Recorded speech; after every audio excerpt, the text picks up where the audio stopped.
میرے پاکستانیوں، میں آج اپنی ساری قوم کو سمجھانا چاہتا ہوں کہ کیوں ہم اس جگہ پہ پہنچ گئے کہ ہم جیل بھرو تحریک کا آغاز کرنا چاہتے ہیں۔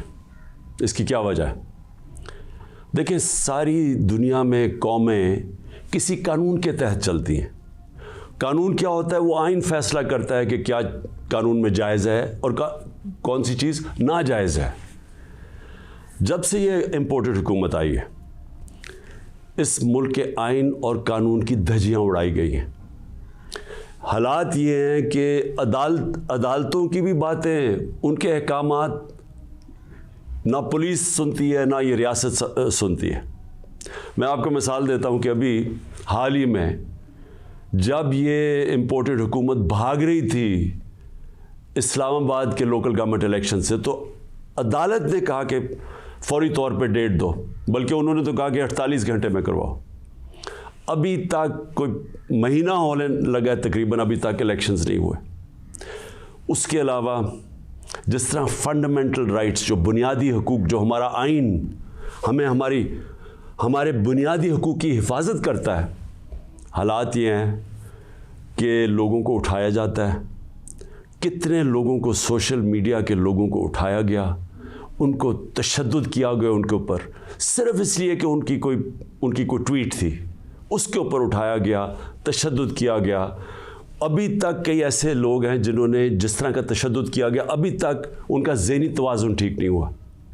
اعظم سواتی، کون سا آئین، کون سا قانون اجازت دیتا ہے کہ ایک ٹویٹ کے اوپر ننگا کر کے اس کے اوپر تشدد کیا جائے، اور پھر جب وہ پھر سے اس کو جیل میں ڈالا جاتا ہے اور پھر اس کو کوئی 30 اس کے اوپر FIR کوئی بلوچستان سندھ میں کی جاتی ہے۔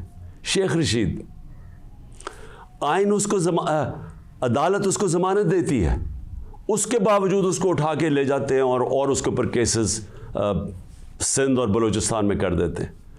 فواد چودھری، عدالت 4 دفعہ کہتی ہے IG کو کہ پیش کرو فواد چودھری کو عدالت میں، اور وہ اس کو اسلام آباد لے جاتے ہیں۔ تو یہ تو میں تھوڑی مثالیں دے رہا ہوں جو شہباز گل سے ہوا۔ کسٹوڈیل ٹارچر، تشدد، یہ پاکستان کے قانون کے خلاف ہے۔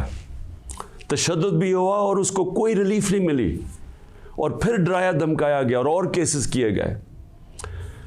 پرامن احتجاج ہمارا تھا 25 مئی کو، اس کے اوپر جو ظلم کیا گیا، کون سا قانون اور آئین ایک جمہوریت میں اجازت دیتا ہے کہ پرامن احتجاج کے اوپر تشدد کرو؟ انہوں نے 3 دھرنے ہمارے اگینسٹ دیے اور لانگ مارچز کی، کس کے اوپر ہم نے کوئی سختی کی؟ تو میں تو یہ تھوڑی سی مثالیں دے رہا ہوں آپ کو کہ ہمارا سارا جو ہمارے آئین اور قانون کے اوپر جو اعتماد ہے ہم اس قوم کا، وہ اٹھتا جا رہا ہے۔ اور بلکہ ہمیں یہ خوف ہے کہ جو اب آئین جو جمہوریت بیس ہوتی ہے جس آئین کے اوپر، اور جمہوریت کے اندر واضح طور پہ ہے کہ 90 دن کے اندر الیکشنز کروانے پڑیں گے۔ ہم نے اپنی 2 حکومتیں پنجاب اور سندھ میں کیوں گرائیں؟ گرائیں کیا ڈیزالو کی؟ خود کوئی ایسے نہیں کرتا۔ ہم نے صرف آئین کو سامنے رکھ کے کی کہ ہمیں جب پتہ تھا کہ 90 دن کے علاوہ آپ آگے نہیں جا سکتے، تو ہم نے اس کو سامنے رکھ کے الیکشنز کی طرف گئے، اس لیے کہ ملک ایک بہت بڑے بحران کا شکار ہے، ایک پولیٹیکل انسٹیبلٹی کا شکار ہے، اور جب تک اس ملک میں سیاسی استحکام نہیں آتا، ہماری معیشت نہیں ٹھیک ہونے لگی۔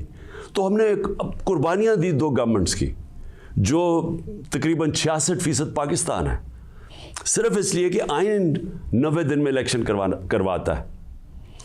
ابھی تک کتنے دن ہو گئے ہیں؟ 20-25 دن ہو گئے ہیں، ابھی تک کوئی ڈیٹ نہیں ملی۔ دونوں الیکشن کمیشن اور یہ جو 2 حکومتیں، جو 2 گورنرز ہیں، انہوں نے ڈیٹس نہیں ابھی تک دی، اور یہ سیدھی پاکستان کے آئین کی وائلیشن ہے۔ اور اگر یہ 90 دن سے آگے جاتے ہیں تو آئین بڑا صاف ہے اس میں کہ آرٹیکل 6 لگے گا۔ یہ ساری قوم اب دیکھ رہی ہے پاکستان کی عدالتوں کی طرف، اور میں یہ واضح کرنا چاہتا ہوں، یہ وہ پاکستان میں وقت آ گیا جو جسٹس منیر مومنٹ ہم کہتے ہیں، کہ ایک دفعہ ڈاکٹرن آف نیسیسٹی کے تحت ہماری جو اس قوم کا ڈاؤن سلائڈ شروع ہوا ہے، جو نچلا سفر شروع ہوا ہے، وہ جو فیصلہ تھا کہ ڈاکٹرن آف نیسیسٹی کے تحت آئین کو پیچھے ہٹا کے ہم نے طاقت کے ساتھ ہماری عدالتیں گئی. تو آج بھی وہی وقت ہے, سارا پاکستان دیکھ رہا ہے, ٹائم بدل چکا ہے.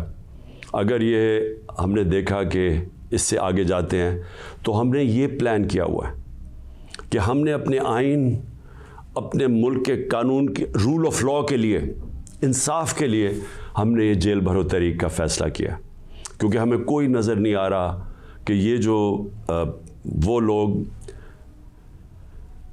جن کی اوپر کرپشن کے کیسز, انٹرنیشنل انکشاف ہوتا ہے پینما کا, جس میں پتہ چلتا ہے کہ مریم نواز 4 مہنگے ترین لنڈن کی اپارٹمنٹس, جو کہ لنڈن کے سب سے مہنگے علاقے میں, اس پینما کے انکشاف میں پتہ چلتا ہے کہ اصل مالکہ ان کی مریم نواز تھی. اس کے بعد سارا ٹرائل ہوتا ہے, سزا ہوتی ہے. تو ان کے اوپر تو کوئی ایسا تشدد نہیں ہوا, ان کو تو جیل میں رائلٹیز کی طرح رکھا گیا. ان کے ذرا دیکھیں جیل میں کیسے جا رہے تھے. تو یہاں ٹویٹس کے اوپر تشدد کیا گیا. تو اس لیے 2 راستے ہمارے سامنے.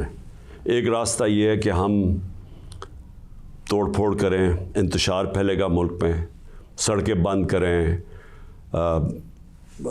پتھراؤ کریں, پہیہ جام سٹرائک کریں. تو ملک کے تو آگے حالات وہ ہیں, پاکستان کی تاریخ میں معیشت ادھر تک نیچے نہیں پہنچی جو انہوں نے پہنچائی ہے, اور یہ ہم سب کو پتہ تھا ہونا ہی ہے. اور ہم نے جو اس وقت ان کے ہینڈلرز تھے ان کو واضح کر کے بتایا کہ اگر آپ نے سازش کر کے حکومت گرائی گئی, ان سے نہیں سنبھالی جائے گی, اور نہیں سنبھالی گئی. تو آج کبھی بھی اتنا بڑا اکنامک کرائسس نہیں آیا جو آج پاکستان میں ہے. کبھی عام لوگوں کی زندگی میں اس طرح کی مہنگائی نہیں آئی جو آج آئی ہے. جو بے روزگاری بڑھتی جا رہی ہے, ایک طرف مہنگائی بڑھ رہی ہے, بے روزگاری, تو ملک کے معاشی حالات تو بہت برے ہیں. تو ہم اس لیے اس کو سامنے رکھ کے, اور 26 سال کی سٹرگل میں کبھی بھی ہم نے انتشار کی پالیٹکس نہیں کی. لہٰذا یہ پرامن طریقے کا احتجاج ہے جیل بھرو تحریک. میں آج اپنے سارے کارکنوں کو, بلکہ میں تو پاکستانی عوام کو بھی یہ کہتا ہوں کہ یہ اس وقت آپ پالیٹکس نہیں کر رہے ہیں, آپ اپنے ملک کے لیے جہاد لڑ رہے ہیں, حقیقی آزادی کی جنگ لڑ رہے ہیں.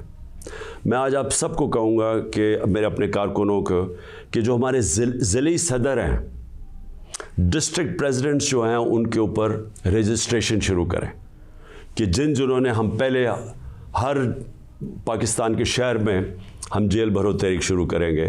تو پہلے میں چاہتا ہوں کہ والنٹیئرز اپنی رجسٹریشن کریں, اور اس کے بعد میں پھر آپ کو ڈیٹ دوں گا کس دن ہم نے جیل بھرو تحریک کا آغاز کرنا ہے, اور اس کی چند دنوں کے اندر ہوگی. اور اس لیے میں چاہتا ہوں کہ جلدی آپ اپنی آپ جو رضاکار ہیں وہ سامنے آئیں. اور انشاءاللہ میں یہ سمجھتا ہوں کہ یہ جو ہماری تحریک ہے, اس سے ہم وہ چیز حاصل کرنا چاہتے ہیں جو پاکستان کو ایک حقیقی آزادی بھی دے گا, اور حقیقی آزادی کا مطلب حقیقی جمہوریت وہ بھی دے گا. اور وہ انشاءاللہ وہی ایک پاکستان کو ایک وہ جمہوریت جدھر رول آف لاء ہے, جدھر قانون کی حکمرانی ہے, وہی پاکستان کو اس دلدل سے نکالے گا.